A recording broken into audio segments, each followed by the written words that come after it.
પાટણ શહેર અને આસપાસના 70 ગામોને પીવાનું પાણી પૂરું પાડતી વ્યવસ્થામાં મહત્વપૂર્ણ સુધારા થવા જઈ રહ્યા છે.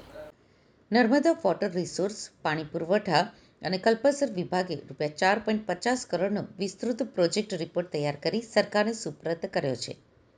મુખ્યમંત્રી શ્રી 14મી જુલાઈ 2025ના રોજ આ પ્રોજેક્ટને ગુજરાત અર્બન ડેવલપમેન્ટ મિશનને સોંપવાનો નિર્ણય કર્યો છે.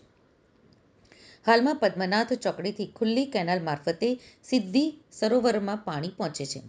આ પાણી ફિલ્ટર કરીને શહેર અને આજુબાજુના ગામોમાં વિતરણ કરવામાં આવે છે. ખુલ્લી કેનાલમાં થતી ગંદકી લોકોના આરોગ્ય માટે જોખમી છે. નવી યોજના અંતર્ગત ખોરસમ સરસ્વતી પાઇપલાઇનમાંથી અલગ અંડરગ્રાઉન્ડ કનેક્શન દ્વારા સિદ્દી સરોવરમાં પાણી પહોંચાડવામાં આવશે. પાટણના પાણી પુરવઠા અને કલ્પસર વિભાગના અધિકારીઓએ સ્થળ તપાસ કરી ટેકનિકલ રિપોર્ટ તૈયાર કર્યો છે. નગરપાલિકા પ્રમુખે મુખ્યમંત્રી શ્રી ભૂપેન્દ્ર પટેલને રૂબરૂ મળી ગુજરાત શહેરી વિકાસ વિભાગમાંથી રકમ ફાળવવાની રજૂઆત કરી હતી. આ પ્રોજેક્ટથી પાણીની ગુણવત્તા જળવાશે અને આરોગ્યલક્ષી જોખમો પણ ઘટશે.